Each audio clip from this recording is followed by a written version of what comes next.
Yeah. I got it. Chuck, you've seen Thomas Bryant quite a lot, maybe not as long as anybody is. How do you feel he'll impact this team this season with what he brings right now? I just think he's a kid that fits the culture here at IU. You know, he's a great teammate, all about the hustle plays, committed teammate. Obviously, his size plays a major role in how he can impact the program. But more importantly, I just think who he is as a person is the most significant thing. His energy, his thought process, being a part of a locker room. Yeah, I think those things are going to really help.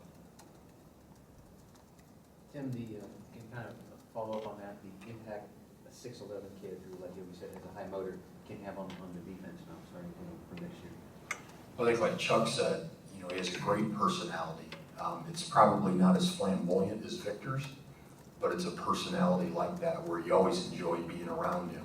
And I think when you have personalities like that, they play with that personality.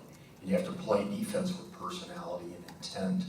And I think he's a guy that's going to talk in that back line, which is very important to your defense. I think he has the ability to erase mistakes because he can block shots. But I also think he's the type of player, because of his mentality, that he'll slide over and take a charge if it calls for that. So he's going to need help, though, from the returning guys, because this is going to be new to him. People are going to be more physical than maybe he's used to. But that's where I think Yogi was asked the question about what is he going to do to help our defense get better. And I think Yogi's got to start holding people more accountable. And I think he will, because I think that's part of his development. That's what our team needs. And then that ultimately is going to be what he needs to get where he wants to go.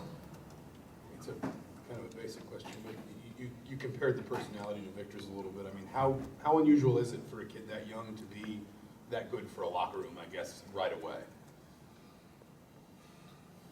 I don't know if I would say it's unusual. I think they all have their own personalities, but when you happen to be a high-level player and you have an opportunity to impact a team right away, to have that personality helps them blend in a little bit more with everybody else. The great thing about Thomas is, as highly regarded as he is, he just wants to be one of the guys. He's not going to come in here and feel entitled or feel like he's a high-level guy. He's going to come in here and work every day, and he's got that personality to do that.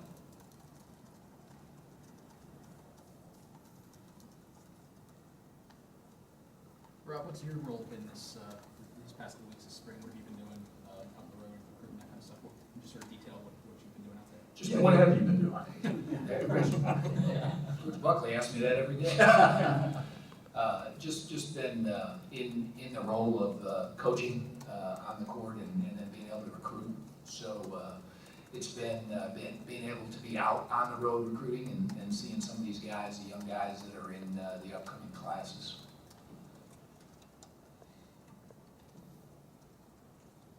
For any of you guys, as guys like Yogi, Troy, James get feedback from the NBA, James kind of really went into it as far as talking about, they said he really has to improve defending both of those positions. That NBA feedback, hearing it from somebody else, how does that impact guys? And how does that impact telling guys, you know, here's really what you need to do, just as far as them hearing it from another voice?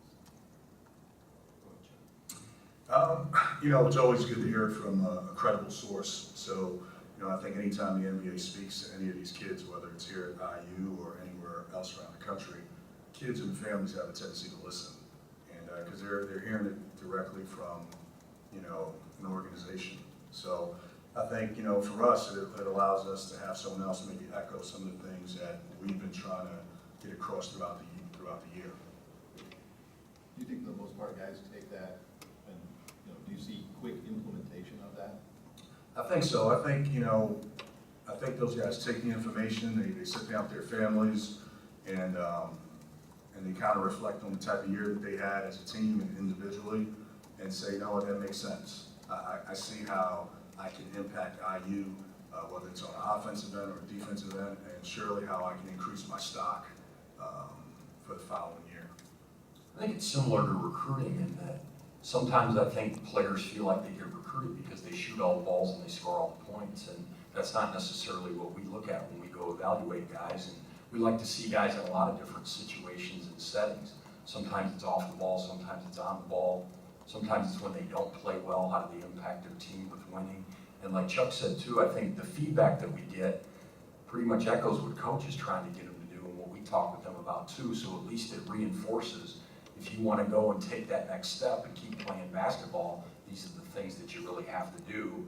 And fortunately, it's the same message that they get every day. Chuck, maybe the overall impact of the entire recruiting class, and I'm not, are they allowed to talk to the walk about the walk? No. Okay. All right, so just leave them out of it, but the impact of this class not coming in, freshman class coming in. Well, you know, these guys have done a great job prior to me getting here. So, you know, I think Yogi hit the nail on the head in terms of length. That's probably the most significant thing that stands out in my mind. Having 3 guys come on, join this team for the upcoming season who have the athleticism, the length, the intelligence, and then more importantly, that X factor. They can fit in with any group in any locker room. I think those things are going to really help us next year. Do you feel next year you finally have some depth to really go through a full rotation and do a little bit more of this trapping and pressing and with more bodies that you can rely on?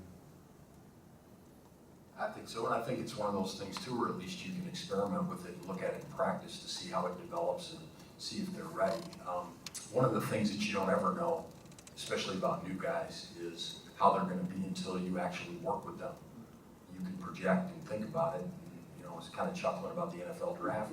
They're grading all these drafts, and nobody knows how those guys are going to perform. So I think it's the same thing. We feel really good about it because of the mentality of the 3 guys. We think that they're kind of growth mindset guys. They want to get better, they want to improve, they want to know how they can contribute to the team, and it's not just about them. And I think anytime you have that mentality, you have an opportunity to contribute. And I think that length and that speed and athleticism are going to allow us to extend the floor a little bit more, particularly on the defensive end. And then offensively, we're going to want to play even faster. So we're trying to push the pace more on offense and maybe be a little bit more aggressive defensively so we can create offense out of our defense. How do you play even faster and not turn the ball over? I mean, you guys play pretty fast now. I mean, there's obviously that balance. How tough is that to play even faster? He obviously hasn't been in any of our film sessions. When you watch the film, it's a little bit different where you can say, you got to get out, you got to run. And I think some of it too is you get fatigued and you need a blow, and so the more depth that you have, the more you can keep the pace up and you can run. But like with Yogi, for example, one of the big things for him is being more efficient with his dribble. And if you go back to the Northwestern game in Chicago in the Big Ten tournament, you see how fast he pushed the ball up the floor. And so we want to be able to play at that pace consistently. We want James to be able to push the ball that quickly and be more efficient with his dribbles and get it out. And I think those are the things that we've really been working on in the spring. So we do really feel like we can play a little bit faster. The other part of that is just the development. You know, Coach Green is phenomenal at developing the skill set of these guys when they come in. And so the summer and the spring has been important with that, but when you have athletic, fast guys, and then you add to that skill set through development and drill, then you really can bring guys along. And that's been the case here at Indiana. Time for one more question? Tim, I guess kind of similar to what I asked Yogi, and it's a basic question, but this team embracing expectations where maybe a year ago you guys wanted to defy them. What's different about approaching a season with a group of college-aged guys in making sure that they don't get weighed down by something like that? Well, we didn't believe the expectations last year, and we can't believe the expectations this year. I think it's the same mentality. All that matters is what you believe, and the group inside that locker room or that film room, wherever we are, we believed in ourselves and we felt like we could be a good basketball team. And now we can't believe that we're too good. And we've got to know that we've got to get better day by day. I think it was the same thing with the #1 team. You know, if Will Sheehy hadn't made that shot to send us to the Sweet 16, and would we have been the #1 team in the country? I don't know, maybe top 20. And so that team never felt like we've arrived, we're #1.